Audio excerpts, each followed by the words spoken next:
first thing I've done after coming back from holidays to mute myself and embarrass myself. So yeah, I'm back after 5 weeks holiday.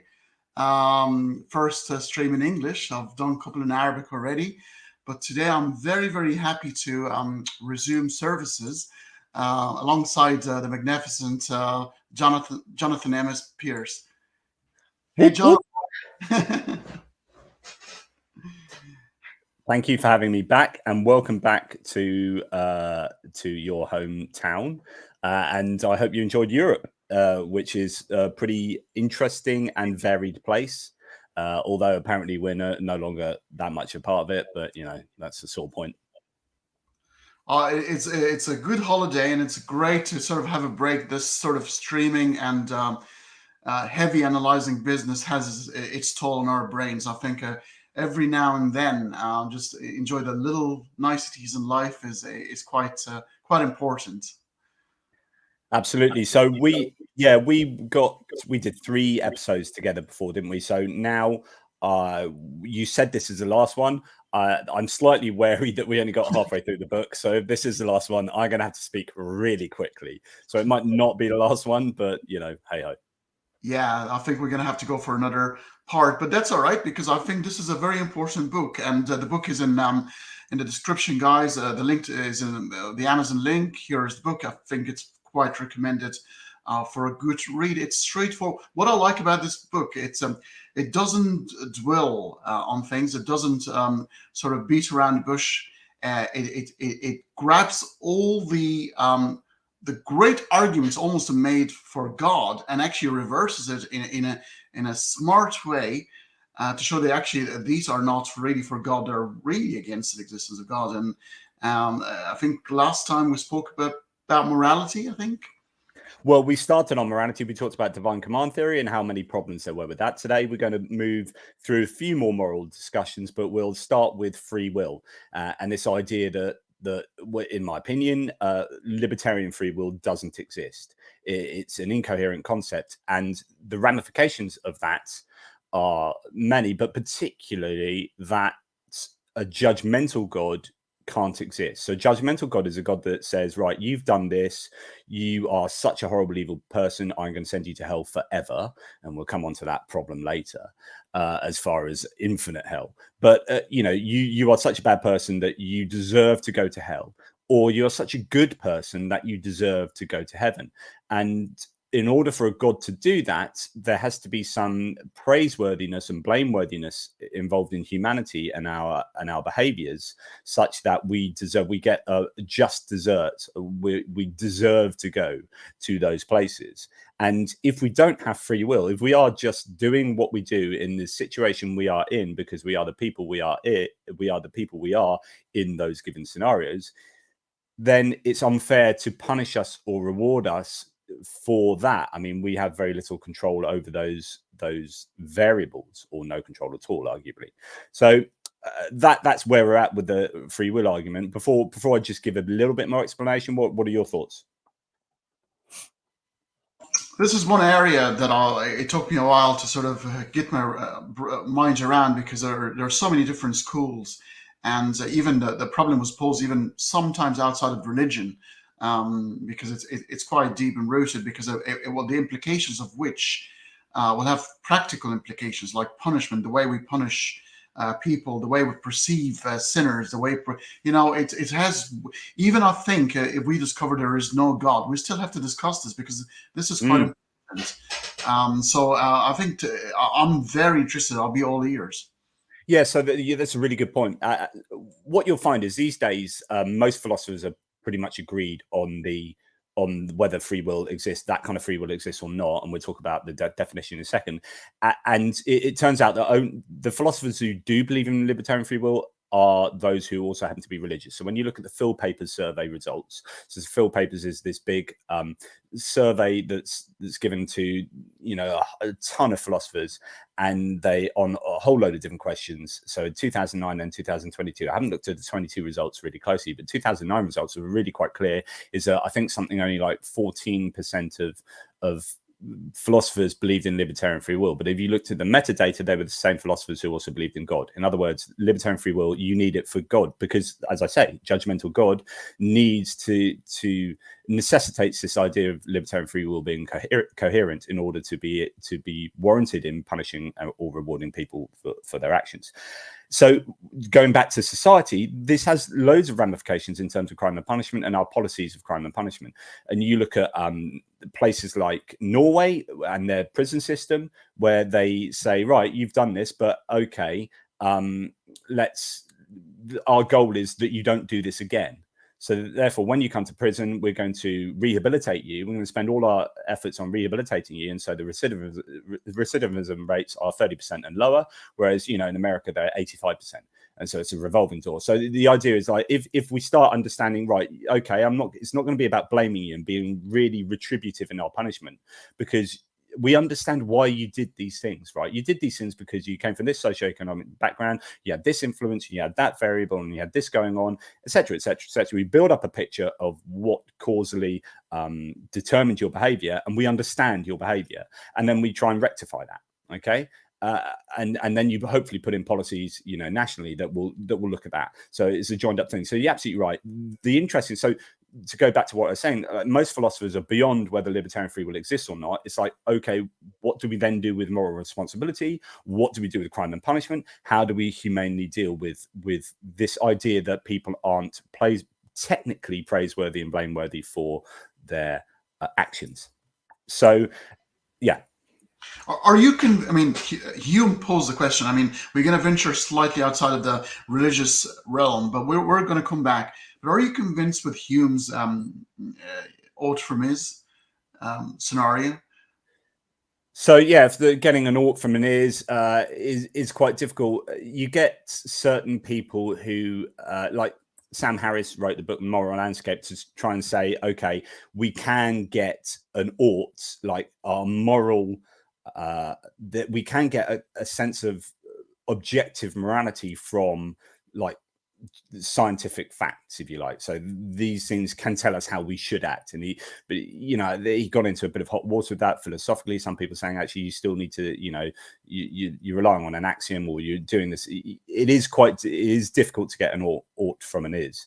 I'm a moral skeptic. I don't believe that objective morality exists out there. So if all humanity was to die, all sentient creatures in the universe were to die, there would be no morality. Morality is a constructed idea. I'd say all abstract ideas are constructed. I'm what's called a conceptual nominalist. So that means that we construct these ideas and we use them to navigate reality, and we build maps of reality, including mathematics. I don't think mathematics exists out there. It exists in here, and we construct it and build it to map out reality. There are properties that exist out there, but we put the language onto those properties and then create things like morality. So, for example, like your idea of a hero is going to be different from my idea of a hero, going to be different from an alien. Like even a chair, like a cat might see a chair as a bed, an alien might see it as something else. Someone in an Amazonian rainforest might see a tree stump as a chair. We might disagree. I might cut half a leg off a four-legged chair, and you might say, well, it's no longer a chair, and I might say it still is a chair. Who's right? We're constructing these ideas out of our own sense of reality, and there is no right and wrong. There is only right when we consensus agree on what is right. And then when we do that, we make laws, and then we vote people in to enact those laws. So maybe Sam Harris is onto something here, because I'm going to probe something with you here to see if we're onto something. If I agree with you, same here. I don't believe in objective morality.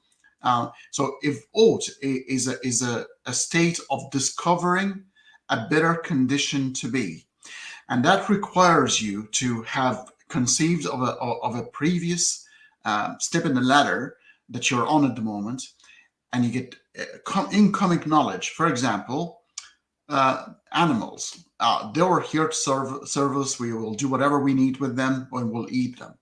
We learn from science about the central nervous system. We end up learning about suffering. Some people started to feel, now my taste buds are not that important of a suffering of a sentient being. And therefore, the incoming information has shifted the is to almost an ought, because that ought would have not come to existence unless you have come from a previous step and you've advanced from there. Therefore, it's not up there in the sky. It's something that we discover and we evolve as we go and as we learn more. Yeah, definitely. So science definitely informs our moral decision making. Absolutely. I suppose the question is the axiom. So I would say there's still an axiom going out on there, which is kind of supposedly a self-evident truth. But the question is in philosophy, you know, whether that is self-evident, whether there's any way to justify this. So I think someone like Sam Harris would start with well-being. We all want greater well-being, right? And there are several things going on there. Like, is that true? Right? Is that a self-evident truth that well-being is definitely something that is a goal for all of humanity? And then B, what is well-being? What does it look like? So you might say well-being. So someone religious might say, or even just homophobic might say that, homosexuality is really morally bad and blah, blah, blah. And so therefore well-being wouldn't take into account the liberty to be able to select your own sexual preferences, right? But someone else might disagree with that. And so who is right? And you have to then do sort of moral philosophy, and it's very difficult to get an ought from an is in that sense. And I still think you have to do like a lot of rational moral philosophy. Even if your argument's predicated on an axiom, it sounds like an intuition that axiomatic beliefs are necessary beliefs, and we're discovering them, and they seem to be a priori on the first glance. But I'm going to argue that it's not. The reason we start with pain and suffering are something to be avoided and we should increase happiness is because our experience of that feeling, and then we reverse engineer it to an axiomatic realm. But it does not exist outside of the experience of feeling pain. Yeah. So the reason why pain and or lack of pain and pleasure are really good. You can just call this happiness. I mean, there is a difference, but let's just be simplistic and say, right, happiness is self-evidently good, is that you can't derive it any further. So it's a non-derivative value currency, if you like.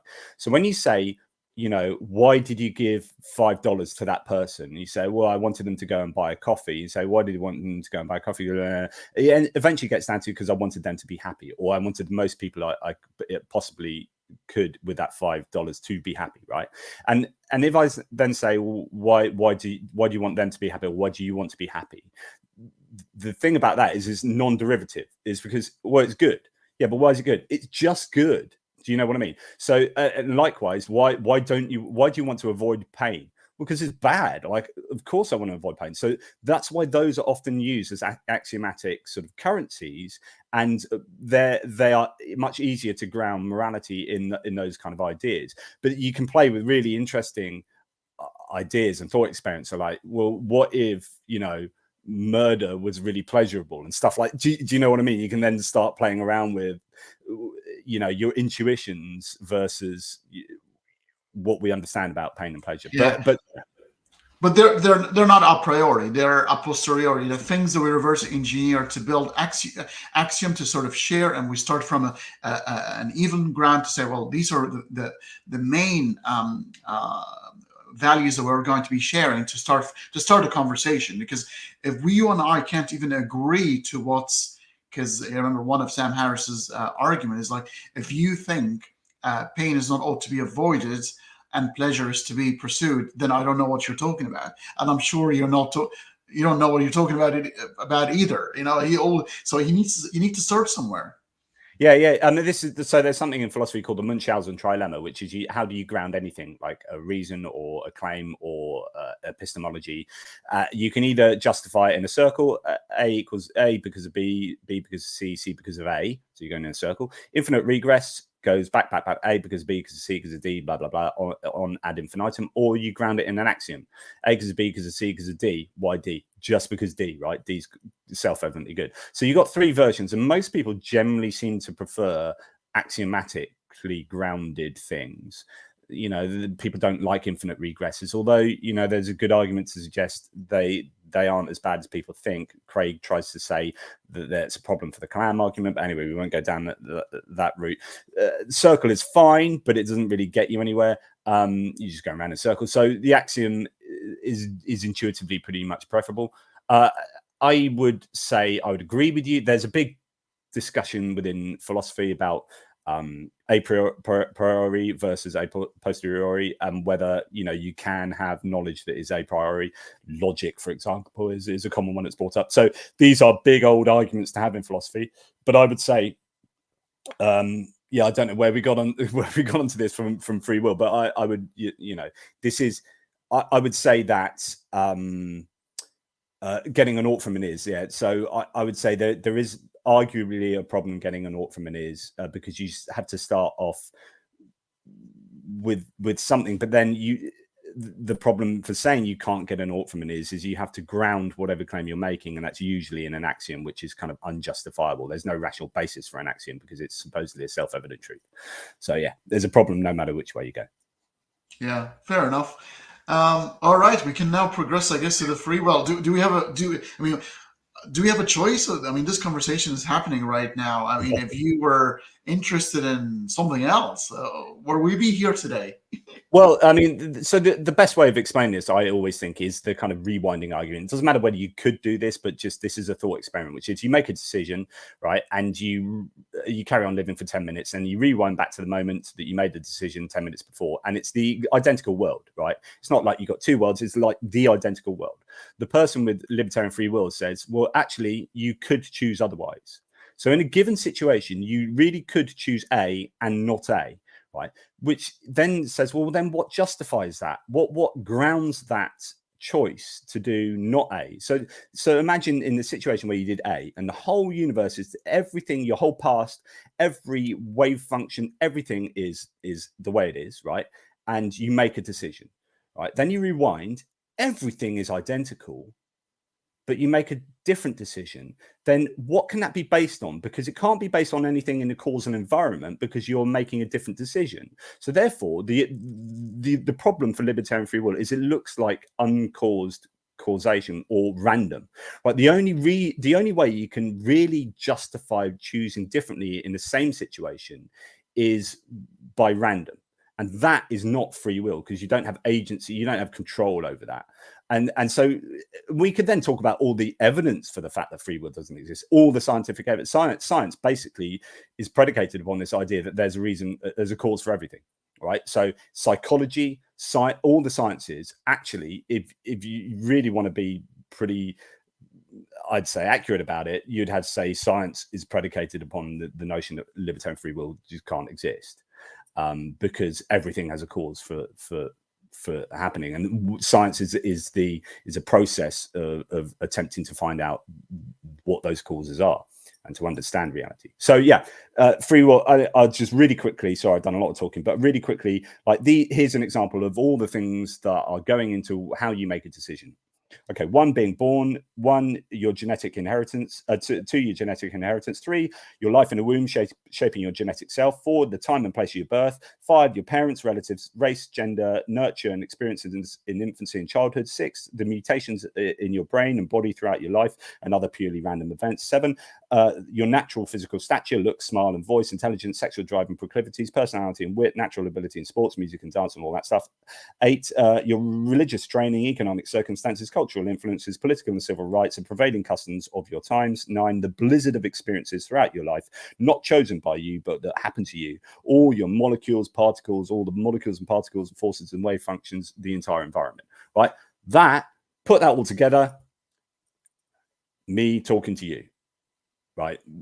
So Arthur Schopenhauer, the philosopher, said a man can will what he will. A man can do what he wills, but he can't will what he wills. So it seems like, oh yeah, I'm doing what I want, but is what I want itself determined? So why are my desires like they are? I can't choose my desires. They're built up over my lifetime. So anyway, that's just a kind of snapshot of the free will debate. It's quite interesting because it's almost like a particle moving in a vacuum, and that's the only way you get an absolute free will. But particles don't move in a vacuum. You've got all these influences coming from every side to influence the way its velocity, its direction, and how it behaves. And we don't exist in a vacuum. We exist in a climate, in a condition where a lot of influences are sort of racing to pull you and push you around.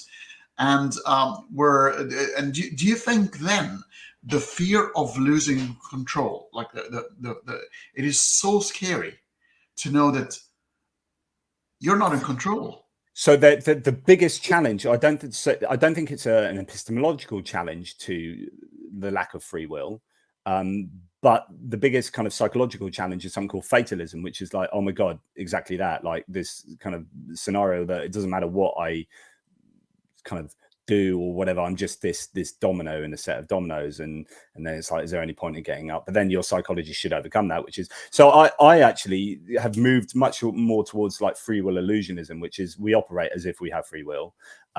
So someone called P.F. Strawson, a philosopher, came up with his form of compatibilism, which is that free will and determinism are compatible.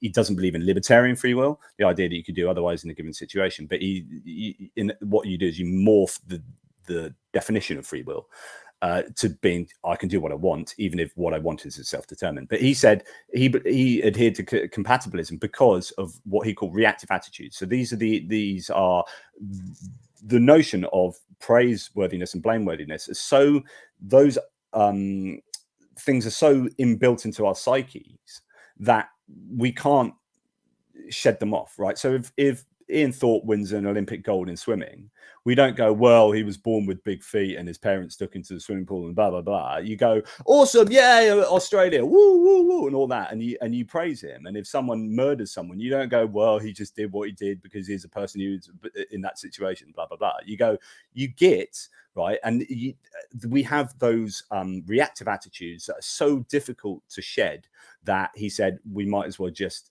go with the whole free will. So different ways of dealing with the free will scenario. But I think certainly in the big policy making, decision making sort of areas, I think it's really important to acknowledge that we don't have libertarian free will, so we can make the most constructive rules and policies. Well, I'm pretty much in the same stage as you. This is exactly what I think, and I think Daniel Dennett sort of summed it up in we are not the victims of such illusion, we are the beneficiaries. We benefit from these illusions. And I think the hardest of determinists, if they're faced with the choice of coffee or tea, sir, they'll probably take a couple of seconds to think they're actually making a decision. I mean, I would always say tea and think, oh, I've freely chosen tea. Well, I was always going to say tea because I hate coffee, right? So, and why do you hate coffee? Do you know? And then why do yeah, exactly. Why do I hate coffee and why do I like tea so much? And I can tell you exactly why for both of those things, and I can track it back.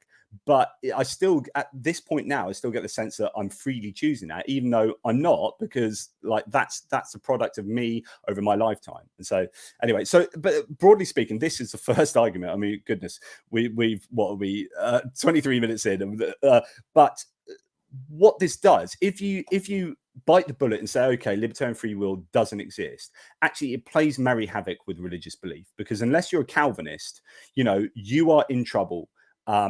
Because heaven and hell don't make sense. And actually, the only thing that can make sense is universalism. But then we are meaty robots. What is the point of God creating this universe for a bunch of meaty robots to walk around interacting with each other in exactly the way he knows it's going to happen anyway? It's almost like just a game of Sims, but a game of Sims that he already knows all the outcomes for. And yeah, so I think free will is a rug. If I was to debate William Lane Craig, for example, I would insist that the first topic that we discussed was libertarian free will, because if that doesn't exist, your claims on resurrection are irrelevant. Your claims on all of your religious claims outside of the Quran are irrelevant. And I would also talk about abstract objects. So the two arguments I would do would be nominalism against realism. So abstract objects only exist in our minds. That would be my first argument. And then second would be probably free will after that then. So those two, and then we can get onto your four other arguments, Craig. But I don't think you're going to win on these two. And actually all the rest of your arguments supervene on these two. Because if free will doesn't exist and there's a God, the whole thing is scripted, isn't it? I mean, in very simple terms, you're just an extra, the fifth seaman from the lift. In whether you like Ricky Gervais and extras, whether you have lines to act out or not in this life, you're given your scenario, you act it out, and it throws away the whole idea of a wise, good God. I'm just a moist robot. Interesting. Yeah. So that's the first one. I mean, you know, there's so much more that can be said on that, but we'll park that for now. But in the interest of you know, expediency and moving on. So the next argument 50. If anyone, sorry, did you want a quote, or was there a question or anything that you wanted to say? I know you put something up. At this point, everybody's engaging in comments, and this actually got my attention here. So you might end the free will with this one here. It's an interesting comment. We can only claim free will if we can rewind time and show that we act one way, and then rewind time and react another way, and rewind again. And so, yeah, I mean, this. How do you prove you got free will, libertarian free will? It's really, really very difficult. And I think you've got to overcome all the empirical data, and you've got to overcome the philosophical issues that I've somewhat, you know, referenced. But yeah, otherwise it's just that I think it's just an intuition, free will, and an understandable intuition. And you could argue even that it's something that has evolutionary benefit. That, you know, like you were saying, we like Dennett was saying, we are the beneficiaries of the illusion. So, you know, it's got a functional benefit for humanity, arguably, and you could look into evolutionary history as to how to you know, Jonathan, the question of tea and coffee becomes even more interesting, because some people have an inbuilt trait of being flexible. And what if you like both equally? But then it will be determined by the immediate environment, which is, how do I feel at this particular time? But then the question is, well, why do I feel it? So people people stop asking the why questions, right? So when they talk about libertarian free will, they say, oh, but I freely chose that. It's like, yeah, but why did you freely choose that? Okay, what was it about you and that situation? Because if you take yourself out of that situation and say, well, I made the decision irrespective of my environment, then, well, the environment's irrelevant. And then how does your decision making change depending on where you are and what time frame you're in? And then, is it about your nature? You know, we can talk about your nature in terms of genetics and biology and environmental interaction. And so therefore, you know, if like this, to go back to Dennett, like, libertarian free will makes no sense without causal determinism. But you need causal determinism to make sense of any decisions, because otherwise they are just random. There's just no reason you did something. It's just like, oh, I chose it because, you know, you would never walk into a psychiatrist or psychologist office and say, right, you know, Hanney, Dr. Hanney, I've got this problem, right? I've got this really weird behavior. And you say, okay, sit down. You say, okay, well, why do you think you did this? And I say, oh, because I freely chose it. I exercised my free will. Then you go, oh, I can't really help you. Don't do it again. Like, next time, choose not to. Right. What you do instead, Dr. Hanney would say, okay, well, let's understand. Well, why do you think you chose that? Well, okay, let's talk about your past. Well, what is it about your parenting, your parents, or your life so far? What is it about that particular situation that triggered your decision to do that? All this stuff. And you seek to understand through understanding the causal circumstance. That's what psychology is. That's what psychologists do and psychiatrists do. They don't just go, oh, free will. Oh, that costs $150. On your way, mate. Thanks. So the choice of, and probably we'll leave it at that, the last comment I'll make about free will, because we want to move to another argument. It could be quite well that you've chosen tea over coffee is because the night before you're reading a book and the TV was on silent, and there was an interesting Ceylon tea ad and it looked fantastic, but you were not even paying attention. It gets stored in your subconscious, and without even knowing, you're attracted to tea. Yes, subliminal messaging. I mean, the mere exposure effect, it's called. So this is when you see like adverts of stuff, Coke. Oh, I'm going to have a Coke. You know, this is why politicians, like when up to the Brexit referendum, Nigel Farage was on TV all the time, whether you loved him or hated him, right? And I was not a fan of him, but it's called the mere exposure effect. The more you get on TV, the more you become, the more your claims become credible, even if they're not credible, and the more the exposure makes people go, oh yeah, and then the same happened with Trump. So the idea is that there are influences working on you all the time that you are not aware of. Absolutely. So so the next argument, the Bible is not a good source of morality. This is quite an easy one, which is to say that, okay, if we're going to talk moral laws here, let's have a look at the Bible, because that's the primary revelation of certainly Christians and Jews, and to some extent Muslims. Well, let's look at these things that happened and tell me, really, is this like a great moral teaching book? So we can look at all sorts of different ones. It's wrong to commit genocide, but God and Yahweh did it in 1 Samuel 15, Exodus 17. It's wrong to lie, but God did it, certainly by proxy, 1 Kings 22, Jeremiah 4, Thessalonians 2.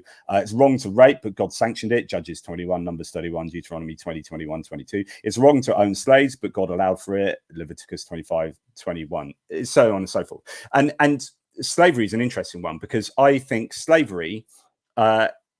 the Bible, so if the Bible fails on slavery, you can just jettison the book completely. I'm not bothered with it, because, you know, if it can be used to justify slavery, then it's written wrong. There's something wrong with it.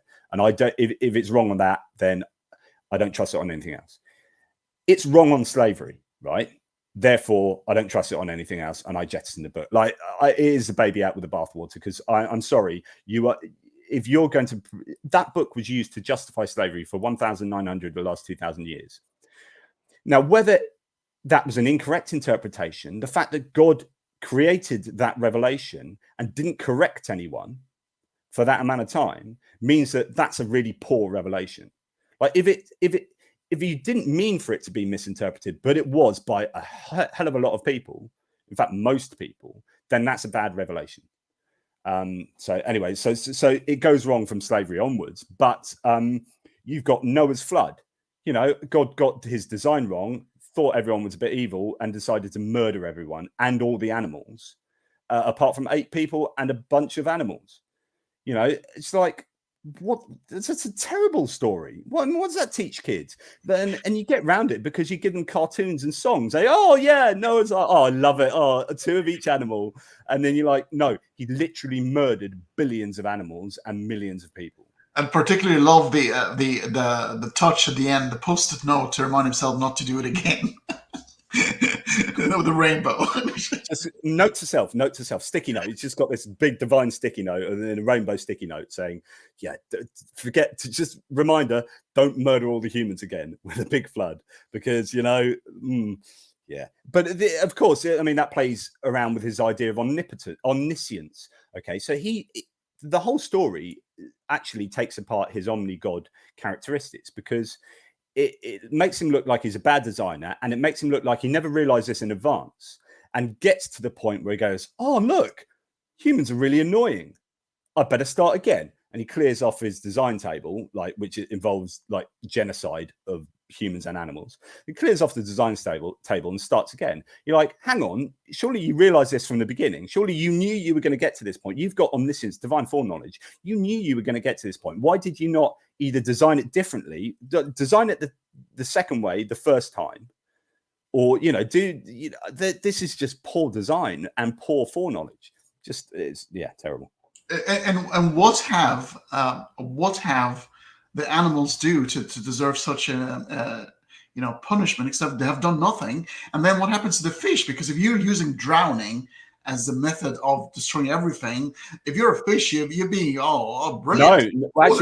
No, actually not, because what happened is you would have ruined the salination levels of the water of the sea. So all that fresh water, and there's more basically the Noah's flood. I've written an article on how wrong it is, but basically the amount of water required to go to the top of the mountains would have crushed the Earth's crust for a start. There aren't that many water molecules on Earth, so it's been impossible.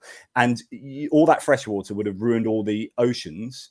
And all the life that's been used to living in salt water would have just died out because of the influx of fresh water. We know it's not true. I mean, it's a myth, but we know it's not true. Australia has a Great Barrier Reef, right? That's existed at that level for 10,000 years plus, right? And so we know that these are really old ecosystems that, with another 5,000 meters of water, would have been crushed, right? And would not exist. But they do exist, and they've existed for an amount of time that it goes on before Noah's flood. So Noah's flood is a load of rubbish. We've got evidence in the sea to tell us that it's a load of rubbish. But it's a load of rubbish for a whole bunch of reasons. Primarily, you can't get a koala from Australia to the Middle East. So that ain't happening. Unless you disguise yourself as a camel. Yeah, well, a swimming camel. The other thing is obviously minimum founding population in biology. You can't start any species with just a pair of animals. It's prohibitive because of a genetic pool will be quite poor. Basically, every single piece of evidence that you can possibly think of to discount the Noah's flood is there. From biodiversity, geographical placement of animal, all sorts of stuff. The bottleneck of African bottleneck of human species disproves Noah's flood. All of it, just Noah's flood is obviously nonsense. But then it's stolen from the Gilgamesh, Epic of Gilgamesh, tablet 12, I think it is. You've got the verses taken out. Some of the verses make no sense so when he sends off a raven and then a dove, and you're like, what's going on there? Actually, that's because they've nicked that from the Epic of Gilgamesh and they've wholesaled those verses. It's just almost verbatim. This happens in real life. Like you've got a house and you've got a few friends coming for a party. And you just go out to grab a couple of things, and they're like, running a havoc, and you go absolutely mad. You're asking them to get out, or no, I'm gonna grab a gun and kill you. And while you're at it, you start also shooting at your cats and dogs and everything in the house. You're basically throwing a tantrum. Yeah, this is God's ultimate tantrum, which is obviously doesn't fit in with his characteristics anyway. He's a perfect being, right? So he shouldn't get angry. That shows a bit of a bit of a imperfection there, and he should have foreseen this. All those kind of ideas. So, what other great moral stories can we find in the Bible? Well, God changes his mind because of a mutilated penis. So he was about to kill Moses, and then his wife circumcised his son and either touched it to Moses' forehead or to his own genitals, and then God changed his mind. So it turns out that that's all you need to do to get God to change his mind. So I don't know what moral story that really leaves you with, but there you go. Do you know the Hasidic habits of circumcision in the Jewish communities? As in general Jewish circumcision? Yeah, you're aware that they actually have to rip it with their own mouths, like they're actually biting that is. See, I'm not sure. I don't know. I'm just not sure that's a sign of an all perfect being. There's something wrong. Just saying, do you know what? I've designed you, but I have to say, there's a little bit of you that really shouldn't be there. So, would you mind removing that with your mouths? Is that okay? And you're like, no, it's probably not okay. But yeah, I don't know. There's an interesting theory that I've written an article on this, that circumcision is a leftover slave mark, and that's why it's been ritualistically sort of left over in that, and it kind of represented. It was originally done as a slave mark, and then the people who had that wanted to continue that kind of identity, and that's what got sort of formed into early, proto-Israelite sort of culture. But anyway, I digress. So other wonderful moral stories. Slavery is fine, just don't treat them too badly. Homosexuality deserves death. Victims of rape must marry their rapists. That's always a nice one. It's okay to test someone's loyalty by making them almost kill their own son. I mean, come on, Isaac, and Abraham. That's a story that there's no amount of Christian apologetics that gets around that horror. Or Ishmael if you're a Muslim. Yeah, true that. Yeah, you're just about to kill your beloved son, and then don't worry, just only joking. Look, there's a ram. It's like, that's just horrible. It's just horrible. I was testing your loyalty. Well, you could probably do it in another way. Never mind the trauma being close to the child. Just never mind. That's all right. It's gonna be all sorted out at the end. Yeah, and of course, the child is being used instrumentally here as well. I'm using this child, and the sheer terror of being almost murdered by your own father. I'm using that child to illustrate your father, or to test your father's loyalty. The child is like, yeah, I'm not sure I gave you the permission to do that. This is, I am being used instrumentally, and I'm not okay with that, by the way. But he never got asked. There was no. I've just written. I wrote recently an article exactly on this. That so many of these theodicies involve a lack of consent. There is no consent when people are being used to bring about a greater good. So when your granny gets cancer and dies, and the Christian goes, "Oh, it's for the greater good. Look at everyone around them, the family coming together, and all this." It's like, yeah, I'm not sure the granny gave permission to be given cancer.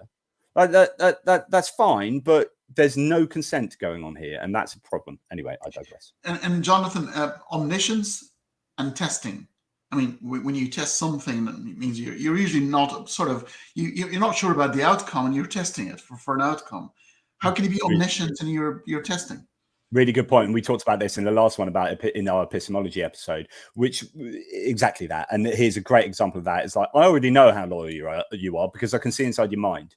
So I'm going to get you to almost kill your child just so you realize your own loyalty. Maybe, I mean, you could argue that the whole thing is about Abraham realizing his own loyalty, because it's not testing. It's not really a test, because God knows the answer to that. So, there's some interesting argument you can have there.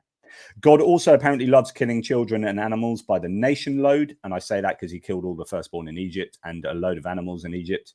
And that's all because he made the Pharaoh say no. He hardened Pharaoh's heart. So he created a scenario whereby the Pharaoh would definitely say no. Pharaoh said no, and then he punished loads of other people for that, and other animals. Like, this is so the 10 plagues of Egypt, I have to say, are absolutely morally abhorrent, right? That story is morally abhorrent. You shouldn't be teaching that kids and saying, look how wonderful, because the story is largely about the power of God. But this is how powerful God is. It's like, yeah, okay, great. I'm not sure you had to kill all those people and animals to do that. It's a horrible, horrible story. Don't like it. Shouldn't be there. And it shows that God is not okay with slavery when it comes to his favorite people. Yeah. And so interestingly, so a lot of Christians use the Exodus account to say that this is an argument against slavery. Like, this is God proclaiming that slavery is bad because he takes the Israelites or the Hebrews out of Egypt and releases them from bondage. But what they forget to do, if they use this apologetic, is to see what happens next, which is they march into other lands and take other people's slaves straight away. Like, yeah, slavery is bad. We're gonna release ourselves from bondage. Slavery is terrible, and you get all of these like liberation theologians going, yeah, this is a kind of liberation. Slavery is bad. And therefore, this is how we're going to use this to justify how slavery was bad in America back 100 years ago, and so on. But it's like, yeah, but the next part of the story is really important, guys. The next part's really important, which is those guys that were freed then go and make loads of slaves, which emphasizes the divine command theory. Yeah. That's the God's morality. Yeah, just whatever I said is good, and it has to be devoid of moral reasoning. Yeah, and the other thing, genocide. Genocide is 10 a penny in the Old Testament. So and it's all right when God does it, but when Hitler does it, apparently that's really bad. It's like, yeah, I don't know. I don't think God and Hitler are that dissimilar in certain ways, but that's probably going to get a lightning bolt. All right, sorry, God. So that's the stories, the moral stories the Bible does give you, and I say they are morally abhorrent on the whole. And this is really important. I think you're in the wrong religion when you have to sit and justify genocide. If I belong to a religion now and I said, right, a nice Sunday afternoon, someone's arguing with me on the internet, and I have to sit for 2 hours and justify genocide, I'm probably in the wrong religion. I think it's really important. Like, I couldn't live with myself if I have to sit and justify rape and slavery and genocide in the Old Testament and go, yeah, this is God is love. God is infinite love. Oh, and by the way, yeah, that's difficult, but you can argue, yeah, this way and that. Yeah, mate, I'm in the wrong religion. Just cut my losses. Yeah. But let me put an advocate's hat, a devil's advocate hat here, because people might say, well, the Old Testament, we know that this is the old detached God, the old-fashioned God who's teaching the world how to behave. But hey, there's a new covenant. There's a meek and mild one, He comes back in a different version where humanity is a little bit more sort of formed, and now we can talk to them into ethics and good stuff. Do you find problems with the New Testament? Yeah, well, no, not so much that. I mean, yes, but the problems I have with that approach is it's intertestamental moral relativism or intercovenantal moral relativism, which means to say, like the Christians say, moral subjective morality is terrible, or moral relativism is absolutely wrong and terrible, and they'll say that. And yeah, I'm not an advocate of moral relativism at all. I'd agree with them, but you can't say moral relativism is terrible and then say, this was bad in the Old Testament, or this happened in the Old Testament. This is a moral code then, but then at this random point, or not random, at this particular point here, it all changed and it was no longer bad. That is moral relativism. Like, I'm sorry, you have just advocated that, which because that's their ultimate criticism of secular morality. They say, well, yours are always changing. My God, say it's absolute and it's always been there. But then they go around and say, well, no, he had to do it that way for then, but he had to change it now. I mean, like, what? God is absolute and immutable, and then suddenly, yeah, God can't. So there are different ways that they do this. It's like, oh, we wouldn't have understood that slavery was bad here, but over here, yeah, it is. So we change. Oh, yeah, we wouldn't have understood that eating shellfish is bad here, but over here, we got new rules. So we were in a place where it's better. No, if God had said it's fine to eat shellfish there, people would have eaten shellfish there. Or if God had said slavery, you don't need to understand why it's bad, but I'm pretty sure you could probably understand it. But I just want to tell you very clearly, and I'm with Moses, main man Moses. We're at the top of Mount Horeb, Mount Sinai. He's got some tablets, so we're going to record this for perpetuity. But slavery is bad, guys. It is genuinely bad. Don't do it, right? Everyone after that would have seen God, and they would have been written in the Ten Commandments, slavery is bad. Like, if the idea that we needed progressive revelation, that we couldn't understand that slavery was bad then, it's not. I'm sorry, it doesn't work. So this whole kind of idea that there are two covenants, especially when you read them, and he spends the first, you've got 40% of the Ten Commandments, the first four have nothing to do with morality whatsoever. So it's preserving the image of that, very vain God. So Dan Barker's book Mere Morality is a really nice, easy to read book, great book. But he talks about how, and that's a really good example. The Decalogue the Ten Commandments is a really good example of how it's all about God. It's not about how we should. So if you look at the Ten Commandments, hardly any of them are anything to do with how we should treat each other, like how we should. The whole religious morality appears to be all about God is powerful, do whatever God says, and not about, this is what we should do to make ourselves live in a better, more productive community, and this is how we should treat each other. So I think the Bible is very much about God as supreme commander. Even the only commandment that has a little bit of morality, which do not covet, then clops the women with houses and oxen. Yeah, there you go.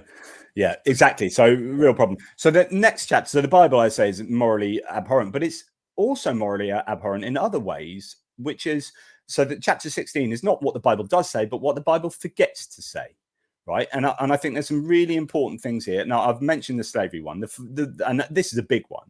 The Bible doesn't say, Moses doesn't come down from Mount Sinai, from hanging out with God and saying, slavery is definitely bad. Like, we've written it in capitals because that's how obvious this is and how important it is. And I've written it in capitals on the slate here, or on this tablet. It is proper bad, and so there's an awful lot of stuff the Bible doesn't say. Jesus is supposed to be God, right? You'd think he would say some really, like, prophetically important stuff, including, by the way, in case Moses didn't say it, in case, like, God the Father forgot all that time back, I'm here now representing, and slavery's bad. Like, Jesus didn't say it. So this then perpetuates a misinterpretation or a correct interpretation that slavery is countenance and okay. But not just they've forgotten about it. There are in the Old Testament, there are verses to tell you how to treat Yeah. And how to beat them up in a way that doesn't kill them, and if it kills them, that there's a difference. It actually deals with the issue of slavery as if it's accepted, and this is how you should deal with it. Yeah, I mean, in the Bible, you've got literally women are valued monetarily as half of what men are valued, in terms of shekels. And you're like, okay, that's interesting. So yeah, there's all sorts of crazy stuff, but yeah, doesn't say, Jesus doesn't come down and say, by the way, it would be really useful is if you do any kind of surgical work, just boil your tools afterwards. Just a useful tip there, because actually that would save hundreds of thousands of lives from there on in. Wash your hands. Yeah, wash your hands. Yeah, you might not know what it is, but there's this thing called soap. I'll just quickly tell you how to make it. Here's how to make soap. All right. Okay. And add a bit of disinfectant stuff, naturally disinfecting stuff. So this is a good ingredient. That's a good ingredient. You put that together with soap. And then after you do anything like cooking, or before you do cooking, or before you work with patients, if you're doing any surgery or anything, any medical work, wash your hands. There, job done. Oh, because you get these little microscopic stuff that you can't see them. They're really, really tiny, but they're called germs, and they're pretty bad. So if he'd said stuff like that, then this would be a truly monumentous book. Like, there's a bit of knowledge that only God could know, like in that scenario. But no, nothing. Instead, Jesus says a bunch of really human things that looks like he is just a bloke doing some stuff that later, embellished legendarily. So there's an awful lot of stuff the Bible doesn't say. I mean, you can talk about a whole bunch of moral things that are absent from the Bible that you would think, if this was the perfect revelation of an all-loving, infinitely loving God, that they would be there, but they're not. Completely me in agreement here. So that moves us on to the next section, which is a problem of evil section. Problem of evil. What's that? Really quickly. Why is there so much suffering? If God is all knowing, all powerful, and all loving, he knows what to do about the suffering, but doesn't. Is able to do something about the suffering, but doesn't, and is loving enough to care to want to do something about it, but doesn't. Why is all the suffering? So generally speaking, theists say, well, there could be a reason. Okay, so usually there are different theodicies. Theodicies are ways of explaining why there's so much suffering, sort of defenses. So why is there so much suffering? Well, it could be that it's a collateral of free will. Free will is so important, we need it, and it overcomes the badness that comes with having free will, which is the collateral damage of making bad decisions. Okay, so again, we talked about free will, so I think that fails. Okay, soul building theodicy. Okay, so that bad thing happens to you, and it's all about building your soul up to be stronger or better, or people around you souls. If you can be used instrumentally, then people around you souls can be improved. And of course, soul doesn't exist, and this is something we'll come to talk about. So that the soul building theodicy is a load of nonsense as well. And so you get all these theodicies, the kind of original sin theodicy, so on and so forth, but they all appear to be fairly consequentialist. So what do I mean by that? Well, the ethical system of the morality of a given decision or event being derived by the consequences which obtain, okay, rather than intrinsic moral value to that decision or that thing or that event. For example, let's take Noah's Ark. So I'm going to murder all of humanity, bar 8, and all these animals, because it's going to bring about this greater good. So the morality of that is being brought about, is the consequences of it's like killing people is not good in and of itself. Intrinsically, genocide is bad. But the idea, so Christians would have to argue, I would say, is that it becomes good because of the consequences that obtain. So the problem here is that most Christian theologians hate consequentialism because you don't need God for morality. And so William Lane Craig famously said consequentialism is a terrible ethic. And so this is a problem if all theodicies are consequentialist in nature. But theodicies are ways of getting around the problem of evil. The other main option that Christians have, or theists have, is called skeptical theism. Skeptical theism is I don't know the mind of God. I either don't know the mind of God or I can't know the mind of God. But there might be a reason. There could be a reason. And then you have this thing called the possibiliter ergo probabiliter fallacy, which is there could be a reason, therefore there probably is a reason, therefore that is the reason. And you do these the unjustified jumps from, it could be a reason to, that's like saying there could be unicorns existing, therefore there are unicorns. Like there could be a reason why suffering exists, therefore there is a reason that suffering exists, and all-loving God. You know, so I think there's an unjustified jump there. But skeptical theism is a real problem, in my opinion, because theists get away with it far too often, which is saying, you know, you can go to a reductio ad absurdum, which is to say that, Hanney, you're being tortured over 1,000 years by a monster. Your life is prolonged by this monster, and you're tortured. You see all of your family tortured for the last 200 years horribly, and then, you know, all of humanity are also tortured and die. You're the last person left, and you're just about to die after being tortured for 1,000 years, right? And you could still say an all-loving God can still exist because there could be a reason why this suffering exists. There could be a greater good. Like, it's not logically inconsistent, but it's bonkers. It's like intuitively bonkers. So yeah. What are your thoughts? Well, I mean, you know, Saint Aquinas came up with the theodicies, and you know, I mean, before him, you know, a few people attempted that, but once it got updated to the evidential problem of evil, I think it's done deal. You know, we're talking about gratuitous suffering and excessive suffering, and you know, what does not kill you makes you stronger. What if it kills you? You cannot get stronger. You're dead.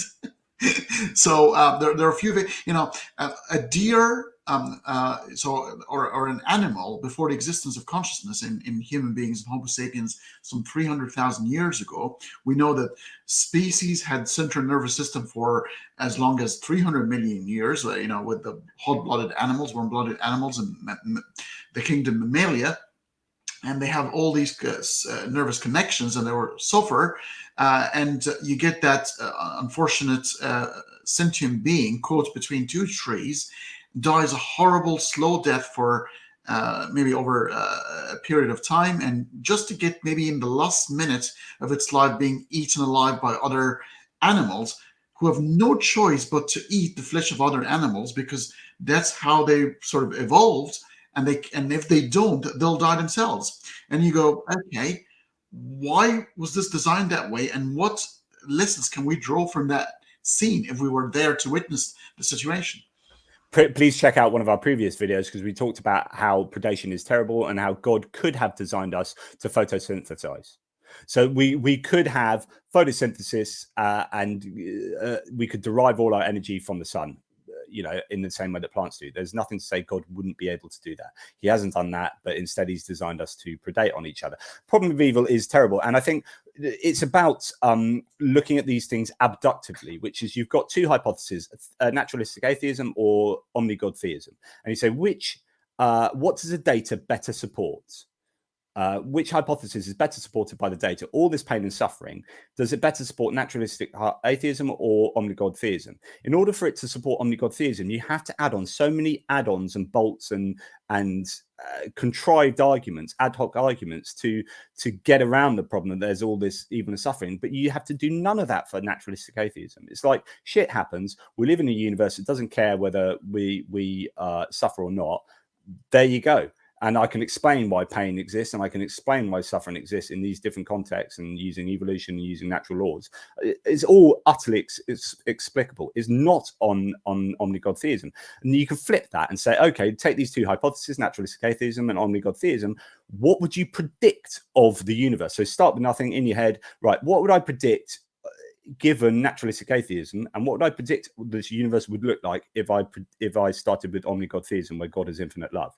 It's like, would I predict black holes? Would I predict Ebola? Would I predict cancer? Would I predict rape? Would I predict genocide, predation, tsunamis, plate tectonics killing 230,000 people in 2004? Would I predict all of those things? No, I wouldn't. Would I predict that on naturalistic atheism? Yes, I would, because I predict how natural laws interact to make plate tectonics, to make Ebola, to make cancer. Yeah, so that's completely predictable on that, but not on that. So therefore, what am I more justified in believing? On both cases, naturalistic atheism, case closed. You're on silent. We can't hear you. It's best ever. Sorry, I'm not sure we know the answer to this one here. I kind of read about it a few months ago, about the possible forgery of Mark 16. And thank you very much, Constellation Pegasus, for the super chat. You have sort of any knowledge on that? Yeah, so Mark 16 ends at, so in a lot of Bibles, from verse 9 onwards, it's in brackets. So if you go to look at Mark 19 now, Mark 16 verse 9, it should be in brackets, I think, because it's well accepted to be a forgery. So all the there are no post-death appearances. The empty tomb is very much in its early stages of development as part of the narrative, and there's not a lot in there, and this would prima facie be good evidence for the rest is just embellished as time went on, and this was added in verse 9 onwards was added in later, and it is pretty much accepted that is it is interpolation. So yeah, again, that's biblical exegesis.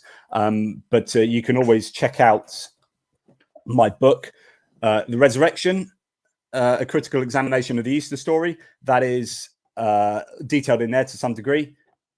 So yeah, although not quite on topic, but thank you, obviously, on behalf of Hanney for that awesome super chat. You're sorry. Do you still hear the echo? I keep muting myself because I'm mindful of the echo. You're okay for me to keep it? No, if you're, I'm fine. If your guests can't hear anything, that's fine. That's cool.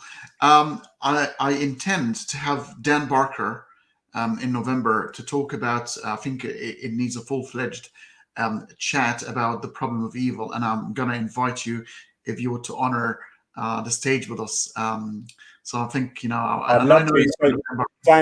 Barker wrote the foreword to my last book, and he's trying to get me on his show himself. So yeah, I'd love to do that, obviously. Fantastic. We'll do something in November then.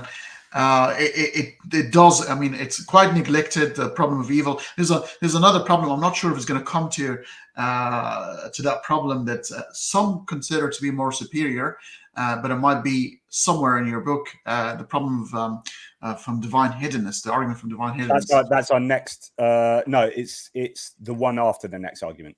Oh, perfect. Brilliant. Yeah. Okay, I'll let you proceed then. Well, yeah, the next argument is the problem of evil, but natural evil. So when we talk about the problem of evil arguments, quite often things like free will theodicy, soul building theodicy, all these kind of theodicies are ways to deal with evil, but looking at humans in either justifying why it took place or the reason why it took place. So blaming. The job of theologians and Christian apologists is to always keep God and the Bible up here, right? So the job is to say God is perfect. The Bible is the perfect revelation of a perfect God in some sense. And so it has to stay up there. It cannot be moved from up there down there. So when you look at all the suffering and evil on earth, given that you can't remove God from this pinnacle of perfection, all this suffering needs to be accounted for by something that is not God. And so the theist has to go, well, therefore it has to be humans' fault. The problem is a couple of things here is that, well, we were designed by God, right? God knew we would do all these things with divine foreknowledge. So actually, ultimately, this lies at God's feet. God is still morally culpable for everything we do, considering he knew that we'd do it and designed us to do it in such a way that we would do it and created us knowing that we would do that. We didn't get a choice in creating ourselves, right? That was God. So therefore, if God is morally culpable, I would argue, and we talked about this in the design arguments right at the beginning of our series, so I won't dwell on that. But yeah, so theists like to blame humans. Now, it gets interesting. Okay, even if we accept that, I mean, they're all nonsense arguments. I disagree with them. But if we accept them, then what explains a fawn, a baby deer dying over a 3-day period in a forest fire? Right? It's got nothing to do with humans. It's not building our souls. It's not giving anything to our free will. That tsunami that killed 230,000 people in 2004, it also killed, like Noah's flood, billions of animals and destroyed ecosystems. What explains that? Whose souls is that building up? So natural evil is actually the most powerful version of the problem of evil that you can find. it's easier than, say, talking about, say, rape, genocide, all these very human things, as terrible as they are.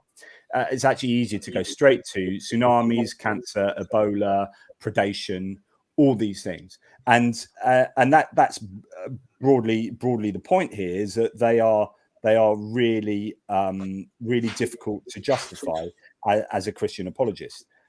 So animal suffering, as a result, as I say in my book, page 117, as a result, is seen by many thinkers as the strongest challenge to the defense of the problem of evil. Here is an example of such an argument that could be formulated. So 1, God is omnipotent, omniscient, and wholly good. 2, the evil of extensive animal suffering exists. 3, necessarily God can actualize an evolutionarily perfect world.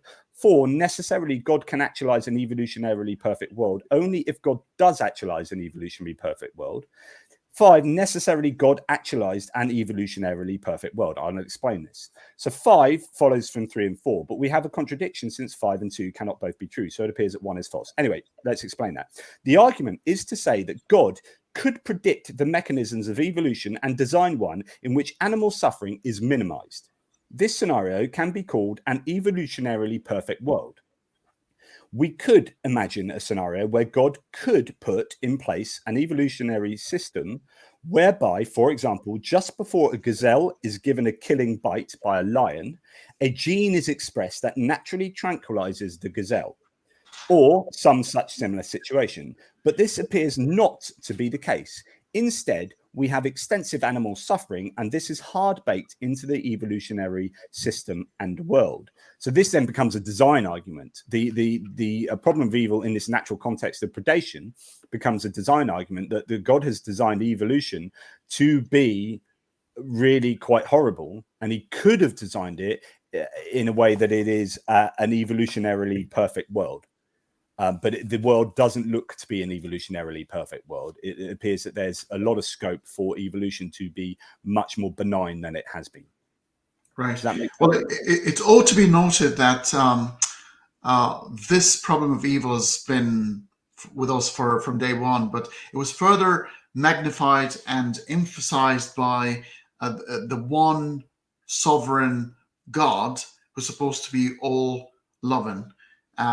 With the pantheon of gods, especially the promiscuous ones, the cheeky ones, the problem of evil weren't really much of a problem, because even with the dualism of the old Persian religion, where you have two equal gods, one of evil and one of goodness, and that sort of problem is kind of explained away. But when monotheism sort of started, and there's one sovereign entity that is responsible of everything, and it's all loving, and it's all maximally everything, then the problem have become tenfold.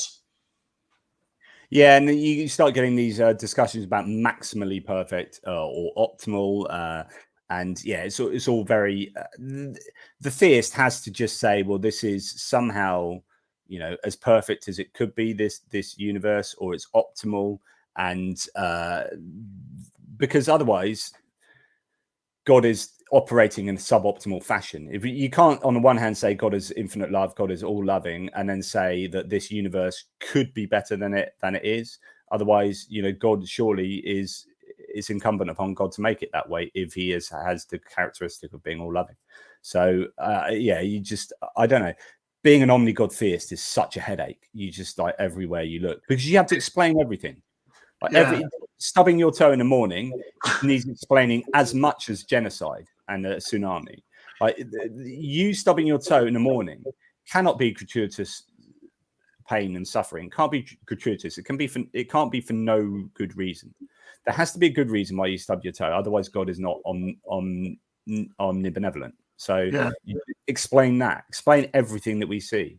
And this is the thing that theists have to do, omni-God theists, is that right, given that omni-God has all these characteristics, literally why the sky is blue, or why you stub your toe, or why, you've got to explain everything in terms of why they're black holes.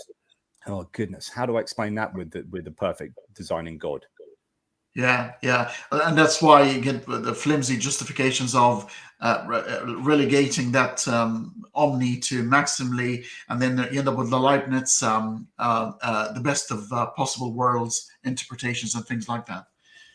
Yeah, exactly. So the next argument is one that you talked about a little bit earlier, or reference, which is divine hiddenness. Where is God hiding? It appears that God's been on holiday for about 2,000 years, which is interesting because he used to do a whole bunch of stuff like, turning people into pillars of salt or killing them for like stumbling when they're carrying the Ark of the Covenant, all these kind of stuff that were really nice that he got involved in reality. But now he doesn't. He's been away on holiday, and in his absence, all sorts of stuff's been going on. Do you want to read out the super chat? Yeah, and it's quite relevant this time around here. So Constellation Pegasus, thank you again. Evil is not a problem if you believe in Judaism. It's needed for free will, which is I disagree with. Unfortunately, when you look into Judaism with its fatal flaws, you're back to square one again. God's books fail scrutiny. True. I mean, you could see that the other way, though. You could see that free will is needed for evil. Yeah. I don't think I agree with this statement. What do you reckon? Well, I think for Christianity and probably Judaism, evil is not a problem. So you're saying evil is not a problem if you believe in Judaism because it's needed for free will. I think the problem. So in the Old Testament, it appears that heaven and hell and the afterlife didn't really exist. They kind of believed in annihilationism, and it wasn't until the intertestamental period where in the Seleucid Empire you had Hellenistic Jews oppressing kind of like other Jews, and these other Jews were like, well, why are we getting oppressed? We're the chosen people. Why do good things happen to bad people? Why do these bad guys get good stuff, and why do bad stuff happen to good people? So they're like, okay, so how do we explain evil? And this was the early development of the afterlife. You looked at the Hellenistic Jews and saw like elements of, so understanding Greek mythology or Greek theology. They had ideas of Tartarus, of an afterlife, of a kind of hell scenario, and took on these ideas and developed them. And then you start getting hell and heaven being developed as ideas that then justify why good stuff happens to bad people and bad stuff happens to good people.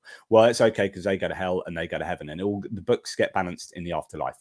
And so I think you see this development throughout the Old Testament, and in the newer books in the Old Testament, they start playing around with these ideas to the point where annihilationism isn't so much a thing, and Christianity takes those ideas and goes with it. What's interesting now, like literally now, is that Islam and Christianity are much, much bigger religions than Judaism. Judaism is actually a tiny religion in terms of adherence. And I would argue that that's largely because they deal with the afterlife much more explicitly, or that it's much more about afterlife management. Those two religions are about heaven and hell, promising this promising note of a paradise for eternity. And that's largely why people will believe. It's also non-preaching religion. It doesn't really. It's almost like a race. You got to be sort of a Jew before you don't really convert, and you're not going to be accepted. Yeah, and so you have not. Yeah, absolutely right. So I've been rather simplistic. So you have to be Jewish, and you have to be adhering to a whole bunch of rules as well. And it's just a difficult religion, and it doesn't promise an awful lot of cool stuff. And it doesn't promise to punish a load of bad people in the way that Christianity and Islam do. And so it's kind of been left behind. Whether evil is not a problem, I mean, you get a lot of books in the Old Testament, like lamentations about, literally they're called lamentations. Why is everything so terrible? Why is my life so rubbish? So, it's dealing with suffering and pain and questioning why this is happening. Yeah. See, my comment on this one here, because I don't like to call it problem of evil. I think words like evil and good are problematic to me. I don't understand them. I'd rather use suffering, really. Yeah. I can imagine a world quite easily, because our minds sort of understand contrasts, black and white. They're easy to perceive, good and evil. But I can perceive of a world where there are challenges and even a little bit of suffering, paper cuts, having to work 2 shifts to make do, things like that. But flies coming out of the eyes of African kids, blood leukemia of a 6 weeks old kid just been born, just to suffer for 2 more weeks and just die horribly. Things like that need not to exist. But I can still understand that you can have a little bit of a challenge. Actually, as a matter of fact, I think without that challenge would be quite futile. Yeah, and that's a really good point. There's almost a category difference between certain types of suffering, and there's some things that you wouldn't necessarily fit the idea that there would be no good without evil. There's no hot without cold. These kind of arguments where, like, as you say, I needed to suffer a little bit to really appreciate this or to get that, and that made my eventual, like, what I came to eventually as so much more powerful and valuable. Okay, I can get that, but as you say, I'm not sure that that kind of argument can be used to justify, say, the tsunami killing 230,000 people or cancer. So yes, it's that's where you can go to those sort of ones. Thank you so much to Daniel. Great to have you here. Good man. So I was going to talk about divine hiddenness, and this is usually when talking about divine hiddenness, which is where is God, we talk about non-resistant non-believers. What are non-resistant non-believers? These are people who would believe. So say Christianity is true, right?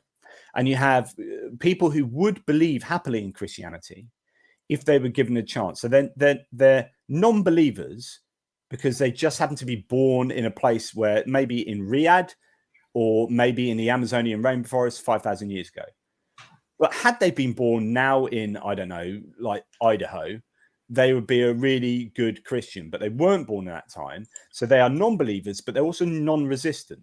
It's not that they didn't want to be Christians. It's that they were never given the opportunity to be Christians.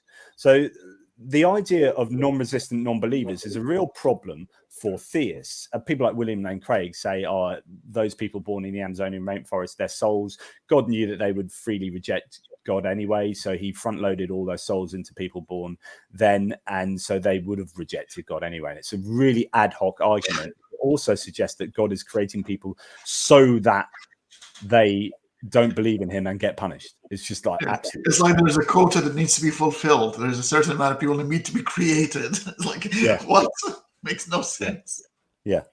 So an argument for concerning non-resistant non-believers goes something like this: 1, if there is a God, he is perfectly loving. 2, if a perfectly loving God exists, there are no non-resistant non-believers. 3, there are and often have been non-resistant non-believers. 4, a perfectly loving God exists. No perfectly loving God exists. 5, there is no God.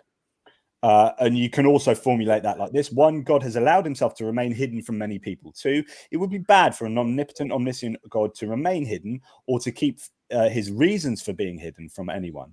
3, God, being perfectly good, cannot do anything that is bad. 4, therefore, there is no God. So the question is, why has God remained hidden?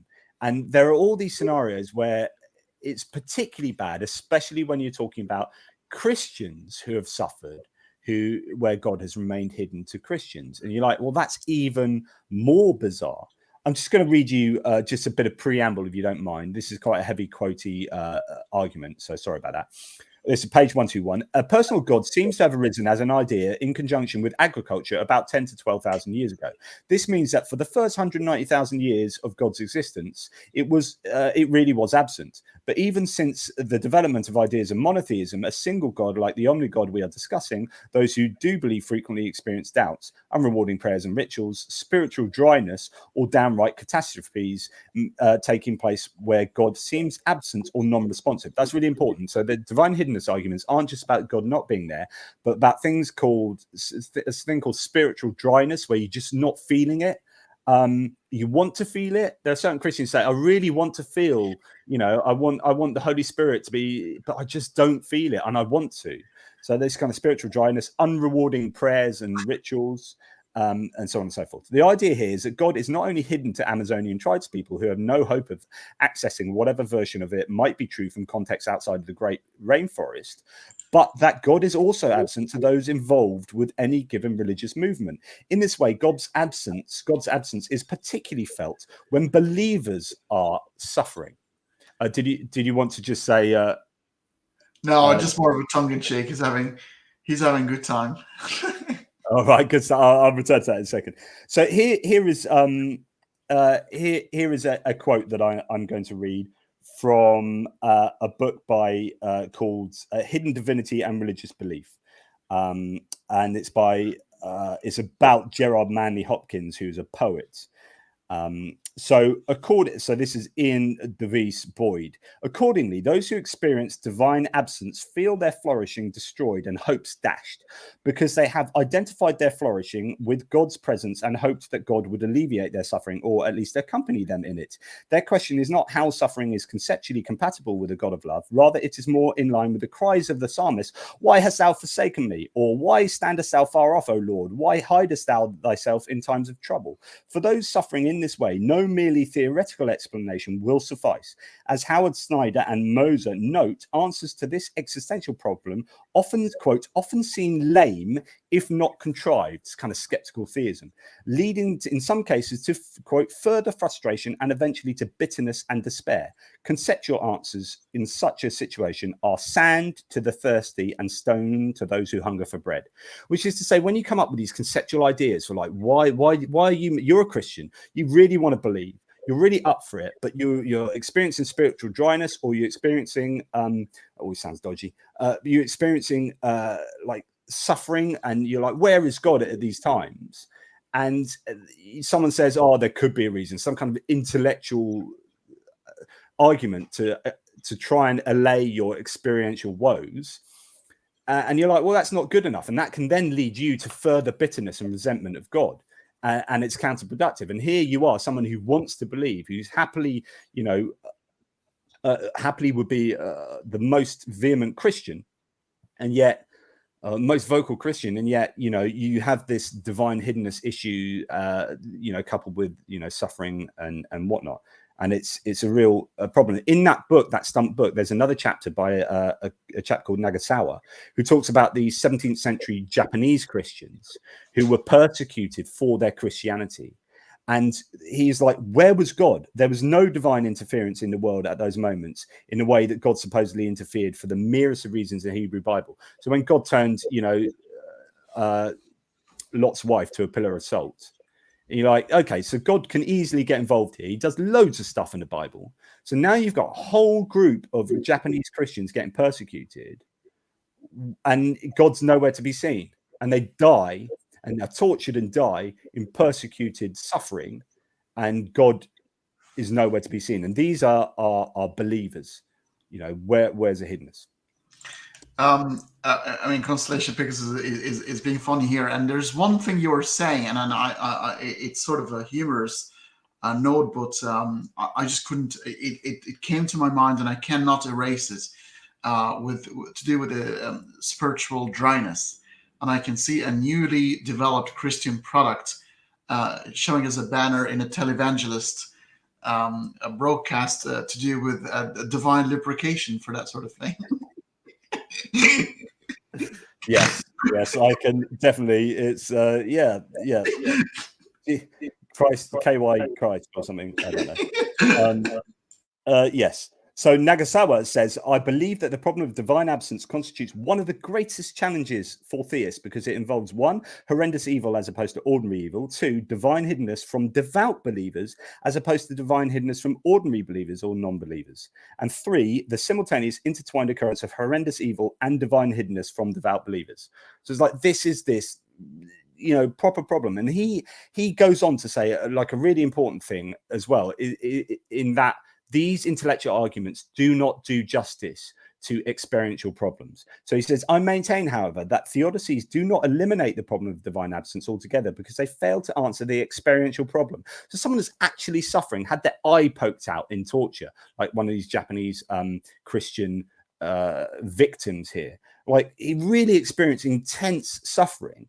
Like, and you say, oh, God moves in mysterious ways. Like, does that really actually overcome that experiential pain and suffering? So as Nagasawa says, does not eliminate the problem of divine absence altogether, because they fail to answer the experiential problem, which concerns the pain and suffering of real people. We are mistaken if we think that theodicies can eliminate the experiential problem.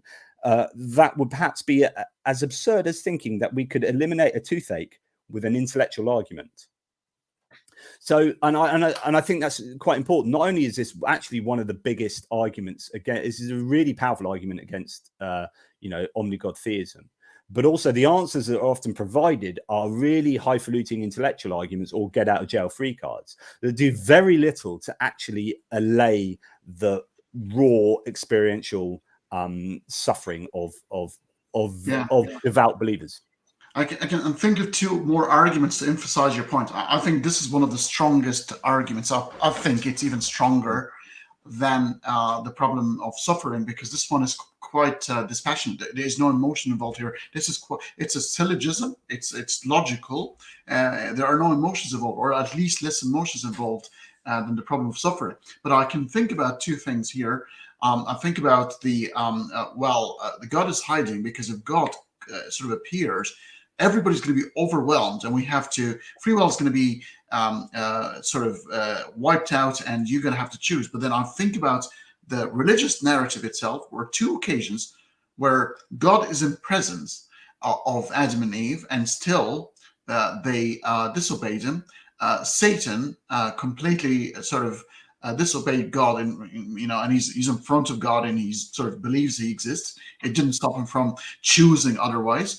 And lastly, the appearance, or the sudden appearances to certain personnel who might advance God's cause. It's like a football manager, and you're only choosing the players you want to sign for your club because they're going to score many goals. So the road to Damascus for Paul, it's unique. Only Paul gets the road to Damascus, but you're a person who's suffering. You're opening your heart. You want any sign from that God, because God is uninterested unless you are going to bring him a lot more. He's not interested in your suffering. He's a pragmatic type of God. We talked about this in a previous episode, which is the unfair levels of evidence. So when Paul gets a road to Damascus experience, and when Thomas gets to touch Jesus' holy hands, then they are afforded a level of evidence that we can only dream of having. How is that fair? They get to go to heaven on account of an immense amount of evidence. Like Thomas was literally not believing in a resurrected Jesus. Here I am 2,000 years later, and I have a book to inform me of my beliefs in that, right? He had Jesus in front of him and wasn't going to believe. And then Jesus said, well, that's all right, touch my hands, and then do a bunch of miracles and stuff. And he's like, oh, right, I believe now. And he's like a St. Thomas in heaven, right? Where do I get that? Like, that's preferential treatment. God appears to be very unfair. Anyway, there you go. Yeah. So this divine hiddenness argument leads me to conclude. I mean, there's more I could say, but I'll cut it short. It leads me to there's one of two options here. A, Omnigod loves playing really long games of hide and seek. B, Omnigod does not exist. Yeah, and even if he appears to you, like if he appears to me, I'll still have issues, because I was like, why are you appearing to me only? I mean, there are other people. I'll still have to have solidarity with fellow humans, because somebody else is going to roast for eternity in hell because God has favored me over him. And I'd actually start feeling guilty. Why the hell do I deserve this? Which is a great segue, because the next section is the afterlife. And so I don't know how much time we've got left, but we'll certainly start on the afterlife. And again, we've kind of talked about this, which is why does the afterlife exist? It's about the just world theory, and we all have the just world theory. It's a psychological sort of phenomenon that I think we all experience to some degree, which is when we look. I've got a really strong sense of fairness. It's probably why I'm a political liberal. When you look at political psychology, so I get really annoyed with unfairness. And when you look at the universe isn't fair. I mean, it has no interest in being fair because it has no interest. It's not an agent. But still, things annoy us when we look at the world and we think. So I remember a story that I often tell is my partner, who's no longer religious. And we've got twin boys, and we've just bought this house, a new house, nice big kitchen with a range cooker, right? One of these large cookers. And we're like, oh, we've never had something so big like this before. This is funky. And the boys were going up and down the kitchen on a wheelie chair at the age of 4. And one of them pushed the other and smashed one of the big oven doors. And we're like, oh my God. And it turns out they don't make that oven anymore. And so we're going to have to get a new oven for like £1,500. And we're like, oh my goodness. And then my partner was like, that night we're just like, oh. In the end, we actually found a secondhand door online, so it's fine. But before that, my partner was like, it had to have happened for a reason. Like that, maybe that oven was going to kill us with carbon monoxide poisoning, and that's why. So even though as a non-religious person, like, she was developing a narrative that justified this bad happening for a greater good. And interesting, my son, so I've got twins, one of them particularly has a really, he's autistic, he's got a really strong sense of right and wrong for other people, not for himself, interestingly. And when he watches a movie, if something bad happens on a movie, he's like, oh, that person couldn't die. Yeah, that person died. Honestly, you just seen it. No, I think maybe he fell down the hill and knocked his head, and actually he gets up again. And he creates a whole narrative from the movie whereby it's all okay. Do you know what I mean? Like, any bit that he feels is unfair or not nice for him, he will literally invent another narrative and say, yeah, that's what's happened. And you're like, that's not what happened. But he's created this narrative because he has that necessity for a just world. And we all have that. The reason why I bang on about that is we all have this inside us, I think, or most of us. And this is why heaven and hell exist. I explained about the Seleucid Empire, about how why does good stuff happen to bad people and bad stuff happen to good people? Well, this is why heaven and hell get invented. It is to balance the books after life, because things obviously don't get balanced in life. I remember Christopher Hitchens once been asked, okay, you understand why create heaven? It's where everything gets sorted. It's all where all the miseries get corrected. Why then create hell? And so, well, that's easy. That's for other people to go to. Yeah, exactly. So everyone believes they're going to heaven. It's everyone else who's going to hell. It's like, oh, Still, guys. My God's the right God. Of course it is. My denomination's the right. Yeah, 100%. Did you want to read out the super chat? Oh, thank you. Constellation Pixels, thank you very much. Another point. How can God write a book so screwed up he can't make it clear enough? Angels can't rebel, and Satan is loyal angel and not murder wanting humans slaughtered. It's pathetic. Yeah, so the broad point is absolutely incontrovertible, because there are 42,000 different denominations of Christianity, and people use the Bible to justify slavery or to argue against slavery, to justify capitalism or argue against capitalism, to justify homophobia or argue against homophobia. That you can use the Bible in so many ways, and the reason why you can use it in so many ways is because it's either vague or it's contradictory. So you can use one passage as being representative, and ignore the other ones, you know, it's a collection of different authors writing at different times with different agendas, and so it's kind of all over the place. Why would God write? Of course, God didn't write that. It was written by humans, but it's supposedly inspired by God, but it's clearly not. I mean, it's a fallible document. Sorry. That has so many points, some of which we talked about already today. And I think, yes, that is a really good piece of evidence as to how God doesn't exist. Because if God existed and he wanted, his end goal was to get people to come into loving relationship with him, then he's using the wrong book. Like, I read the Bible and I am horrified, and I've read the Quran. I was horrified with the Quran. As a humanist, I read the Quran and it's like, holy crap, this book hates me. It literally hates me and advocates me dying effectively. Like, this is not a nice book. And the same with the Bible. This is not a nice book. If this is your chosen revelation, you've done a really shoddy job of thinking about this, and this is why so many Christians have to go away and ad hoc rationalize and justify these different passages and do a whole load of biblical exegesis to justify genocide. It's just wrong. It's not good enough. Sorry, I'm ranting. No, I completely agree. There's no point. I mean, the Quran, I think probably, if I'm gonna appear on your channel at some point, I'm gonna shed some light on this book, because it is atrocious. There is no two ways about it. It's horrible. There's no way. I mean, there's no way. Maybe there's a God at the end of this somewhere. There is no way that God is that horrible and that stupid and that's evil, angel. It's a combination of horrible attributes put together, that it can be. It's an inferior entity if it came from that source, and I think it's quite straightforward. It came from a frightened and ignorant group of people. It just simple as. True that. I mean, it turns out that the things I've been saying, I'm going to go to hell. But as we'll see in a minute, hell doesn't exist, so it's not a problem. So, yeah. The interesting thing about heaven and hell in the Bible is that they're suitably vague. And this is where the Bible does a really good job of describing heaven and hell. And by that, I mean, it does a very bad job at describing them. But in that way, it does a good job.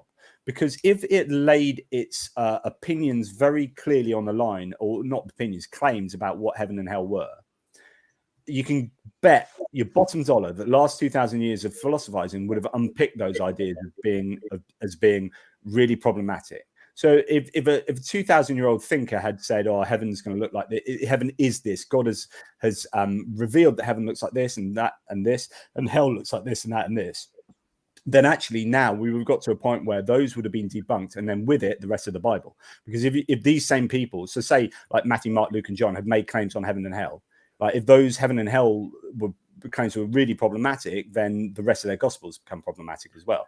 So actually the Bible's really lucky that it's very vague about those ideas, such that you now get Christians who claim to be universalists and Christians who believe in the traditional kind of Renaissance version of heaven and hell, and you get all these points in between. Or you get annihilationists still, so people that say actually your soul is just annihilated unless you go to heaven. And so they can believe all these things because the Bible is suitably vague on all of these positions. Does that make sense? Oh, completely. And that's why I think things like life coaching and wisdom are bullshit, because I can tell you that hastiness is from the devil, or the early bird gets the worm. And I can prove one thing and its opposite within the human wisdom based on the context. And it's bullshit. Yeah. But I mean, I suppose the advantage of things like heaven is the comfort that it gives to humans. So when a 6-month-old baby dies of cancer, we go, like I go, well, some might ask me, where's that baby now? And I go, well, worm food, to be honest. Whereas like the Christian goes, oh, living in this paradise in heaven, becoming the potential it could have been. It's this great person that Only if it's baptized. yeah, of course. Otherwise, it's somewhere else in between. more vagueness. Yeah, so I think that is a bit of a challenge for for atheists, is that we can't bribe people with the heaven and hell, and actually for us, shit happens, you die, and that's it. But I'm fine with that. But it doesn't have that bribing. I did a video. Yeah, it will take us a while to evolve out of this. I completely understand. Like I find it very awkward as an atheist to go to a funeral. There's very little you can say, especially if we're talking about a mother consoling a mother and losing its own 2 or 3 years old child. There's very little, and I probably would have to shut up because I would say something probably that is not appropriate, and we haven't developed a secular language that will console and that's why religion is still prevails and is still strong. Yeah, absolutely. So this then gets onto the very big, and realistically, we could spend an entire 2 hours talking about the soul. So I'm going to try and condense this into a couple of minutes. Yeah, good luck. So in order to get heaven and hell, you need a vehicle to transcend this reality, earthly reality, to get you as an agent from either to either heaven or hell. And this is the soul. So the problem is, what is the soul? And no one's really answered this adequately. The soul appears to be a whole number of things, and also a whole number of things that we've already explained. So in terms of like memory, rationality, all these different things, and we can find parts of the brain that does this, consciousness, although we might not have explained it 100%, like we know that if we stick a fork in our brain, our consciousness changes, right? So, you know, it's depending on the physical matter of our brain. If we're hungry, or we take drugs, or we're tired, our consciousness changes, and our experience changes, and even our rationality and our moral decision making can change. Transmagnetic cortical stimulation can transcortical magnetic stimulation can change your moral thinking. You can send some magnetic pulses into your brain, and literally it will change the way that you morally evaluate something. So these things, we understand how we make these decisions and do stuff, and then someone comes along and say, we've got a soul. The problem is, if the soul needs to get you from here to heaven or hell, then what you do in this life needs to have an interaction of the soul doing something in order for the soul to be justified in sending the soul to heaven and hell. For example, if the soul has nothing to do with us, it's just like a tethered balloon to us, then sending the soul to heaven or hell for eternity is really unfair, because the soul's had nothing to do with how we operate. Do you understand what I mean? So the soul has to be, it's not the culprit. It's not doing anything. Exactly. So the soul has to have a causal interaction with what we do on a daily basis in order for one to be justified, for God to be justified in punishing the soul, right? But then the question is, okay, well, what does it do and how does it do it? First of all, how does a non-material thing interact with a material thing? You've got interaction problem, but you've got, what is the soul? What are these things that aren't already explained by other stuff? And then how does it inform my decision making? There are different theories in Christianity. Sorry, you're going to say something. I was debating a Muslim on Clubhouse today, and it's something in the Islamic tradition that talks about, the Muslim prayer. When you pray as a Muslim, you have to clean up. You've got to have that special wash to be clean in front of God. And apparently, Satan, and not non-physical entity interferes with that, because if you pass wind, if you fart while praying, then it's a horrible thing, and your prayer is gone. You got to start again. And apparently, Satan tickles the hair of the bum of the person to deceive them to think they're farting. But suddenly, the non-physical can interact with the hair of your bum. I mean, welcome to the world of trying to explain everything through supernatural religious context. It's just not. It's so cartoonish, though. I burst laughing. This is funny. So the soul, people claim, Aquinas would claim something about how the soul works. So all these different thinkers over time have said the soul is this, the soul is that, but no one's really been very, very clear about it. As the Catholic Encyclopedia says, the question of the reality of the soul and its distinction from the body is among the most important problems of philosophy, for with it is bound up the doctrine of a future life. Exactly. You don't get the afterlife without the soul. Various theories as to the nature of the soul have claimed to be reconcilable with the tenet of immortality, but it is a sure instinct that leads us to suspect every attack on the substantiality or spirituality of the soul is an assault on the belief in the existence after death. Absolutely right. So if you don't get a soul, you don't get an afterlife.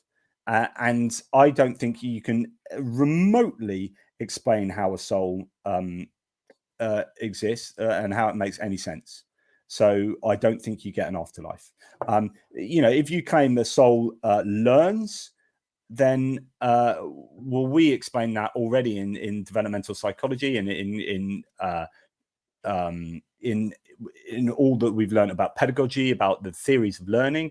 And then you can't just float this idea of a soul and say, yeah, the soul can learn. It's like some abstract entity that somehow is involved in what we do. And it's still just so ad hoc. Richard Swinburne says, it is a frequent criticism of substance dualism, the idea that mental stuff is a complete different substance to physical stuff, that dualists cannot say what souls are. I'd agree, you can't. Souls are, he says, immaterial subjects of mental properties. They have sensations and thoughts, desires and beliefs, and perform intentional actions. Souls are essential parts of human beings. Holy cow, this needs some crazy unpacking, Swinburne, because you are basically saying the soul does everything the mind does, but we know that the mind is supervening on the brain, on the physical matter of the brain. you know, as for some of the reasons I said earlier. And now you're saying souls have sensations, so they sense things. They have thoughts, they do thinking. Well, is my soul doing thinking separate to the thinking I'm doing right now? Because in that case, it's got nothing to do with me. I can't feel the soul. Or is my thinking right now the soul thinking? In which case, I would disagree with that, because it's my brain doing stuff. Because, like, if I take a bunch of drugs now, my thinking would be very different, right? And you know, if I got a pole right through my eye socket and out the back of my head, my thinking would be somewhat different. You know, desires and beliefs. We can understand desires. We can. Oh my goodness! All of this is explained within naturalism, right? So you're just making stuff up, and then saying it does all this stuff. No, but the mind does all these things. Consciousness does it. We might not fully understand consciousness, but it's not a soul, right? And then he's saying, it's this stuff, and that gets you to heaven. Awesome. No, it's not awesome. It's rubbish, and you're just making stuff up. Oh, do you have anything? Yeah, it's incredible, because we know now that the brain, like, I think that you probably know about the two incidents that we use as well as examples of how the brain is your thinking. The guy who developed a tumor on top of the amygdala, where your moral sort of compass and your moral judgment is based, and for some reason developed pedophilia. They take the tumor out, it goes away, comes back, pedophilia comes back, and the split brain personality to help epilepsy, where they sever the right and left hemisphere. He ended up with a guy who was half atheist, half sort of theist. And you know, where is the soul in all of that? And this all started with Phineas Gage, who got the railway pole through his brain, basically, and survived, but his personality completely changed. And this is where they were like, okay, personality and thinking and all this mental world is apparently dependent on the brain. You know, that's really important. So you're absolutely right. Yeah, so I think the soul becomes the soul of the gaps argument, which is like either anything we don't yet understand, like consciousness fully, therefore soul. So yeah, no.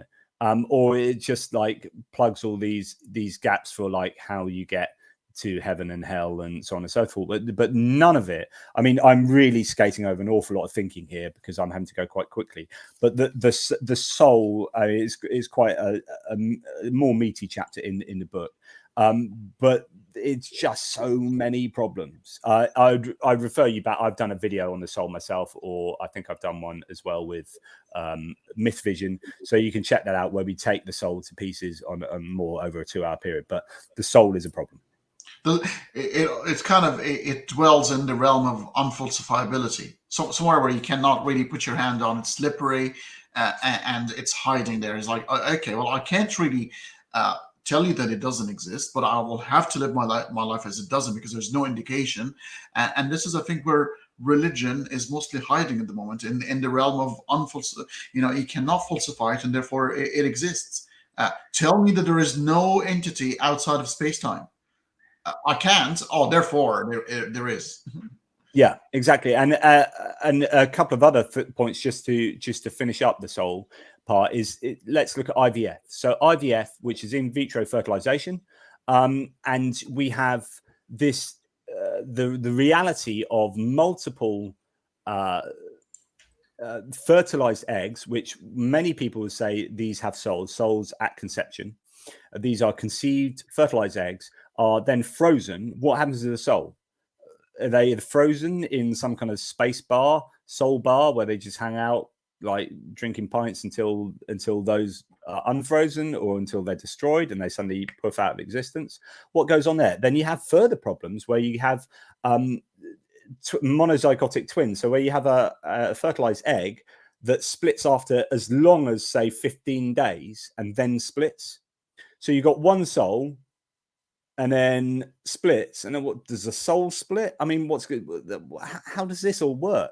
Of course, none of this works because it's just all made up. But you got to start explaining some of these issues. You get some twins that kind of overcome other twin, you know, and vanishing twin syndrome, and like what happened to the soul? Just, I don't know, loads of in vitro or in utero problems with the idea of the soul being created at conception. Yeah. So what do you reckon, Jonathan? Now, do we leave it at that, or do you want to cover one? Yeah. I would say that actually leaving at the soul then leaves us the heaven and hell arguments to go to town on the heaven and hell arguments, and then we can look at that in a final video. Brilliant. Well, thank you so much. Look, these conversations are so important because we're dissecting here pretty much every single argument under the sun that's sort of been portrayed as in some way as evidence for God, but the way you're twisting it, and you're saying no, you're not looking at it properly. If you look at it that way, it's the other way around. It tells me that there is no such thing. I guess the one key to remember is to return to that abductive argument mechanism, which is you have these two hypotheses: naturalistic atheism and supernaturalistic, so omni-god theism. Any bit of data out there, always think, what does it better support? Which hypothesis better explains the data, and what is it better supported by? And then also flip it and go, what would we predict the world to look like given each of these hypotheses? And I would just be amazed if you genuinely, even for Christians, because what the Christian has to do is, in order for that data to support the hypothesis, they just have to do a shed load of theology. But for atheism, you don't have to do the theology. You don't have to do atheology. It's just like, that's explained. So if you're talking about Occam's razor, I'm not multiplying entities needlessly. Like naturalistic atheism explains why they're black holes. It doesn't need to, there's no all-lovingness that I need to explain all my data with or in light of. And so all of these things, predation, everything in the universe, suffering, pain, it's explained by and arguably predicted by naturalistic atheism. But omni-god theism, you have to just do so much extra work. And that means that you are trying to make it work because you want it to work. So you're adding all these things on such that eventually this contorted hypothesis somehow explains the data. But it's not the most preferable of these two because of explanatory scope and power, and simplicity of naturalistic atheism, I think, overcomes theism. Yeah, I want to end with the again Christopher Hitchens sort of narration on this area about the accusation from the theist that atheists are quite arrogant, but he actually said, well, it's completely the opposite, because theists claim that all of that is made for them. Everything, all these, the multiverse, everything is made for you in mind. But you've got a couple of places to go to in case you don't appreciate the gift that you never wanted in the first place. But yet, who we are saying now, we're a byproduct of nature. We're nothing special. Apparently, we're the arrogant ones. Go figure. Yeah. Thank you very much, Jonathan. Thank you. I hope this has been enjoyable for your viewers. Thank you for all their support and for the chat. And thank you for the opportunity to bang on like I always do. Thanks very much. We'll see you guys later. Goodbye.